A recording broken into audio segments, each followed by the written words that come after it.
and I'm a Presbyterian minister, and I've been a Presbyterian minister for 27 years. And last year was an experience that was really profound in my life. And it had nothing to do specifically with Christianity. It had to do with Islam.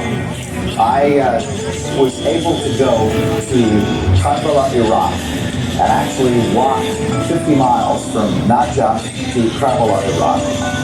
But I wasn't alone. I went with upwards of 30 million other people. It's the largest peaceful human gathering on earth. Every year, people who are passionate about Imam Hussain. Imam Hussain is the grandson of the Prophet Muhammad, and he was martyred in Karbala, Iraq, 1400 years ago. And it was a brutal murder of him and his companions and his family by Yazid, who was really, what can you say? Just a politician who really didn't have the character of Muhammad, and he wasn't worthy to carry on the religion of Muhammad. And Hussein knew this. However, Yazid was a powerful person. He commanded an army. He commanded, in fact, an army of 30,000 that surrounded Hussein. He wanted Hussein to be on, to work with him, to be on his team, so to speak. But Hussein knew that Yazid didn't have the character to do that. And so Hussein resisted him. He said no, even though he knew that doing that would result in his own martyrdom. And so this story was important to me because it spoke to me of courage, of how to have a big heart, how to be able to have a courageous heart, how to be able to resist tyranny, and how to be able to resist even an opportunity to have a comfortable life for what is right. And not only was I impressed, but 30 million people were every year who go and see him. And even though I'm a Christian and not a Muslim, I was told again and again that Hussein is for everyone.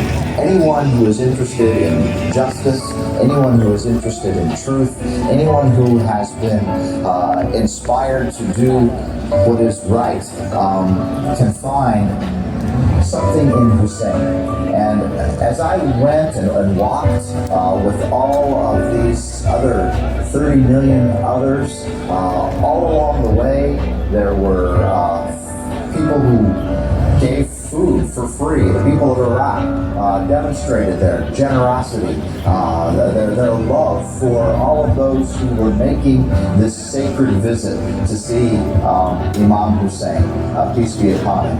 And he couldn't help but I couldn't help but be overcome, really, by the generosity and the emotion and the love. It was really a whole period of prayer, of joy in the midst of mourning, because in a sense it was the biggest tragedy in history, but also a big victory, because even though Yazid defeated Hussein on the battlefield and beheaded him in a very cruel and inhumane way, Hussein ended up being victorious. His sister, Zainab, was able to tell his story, and that story lives on. And that's the key part of it to me, is that his story lives on in the lives of those who embody that story.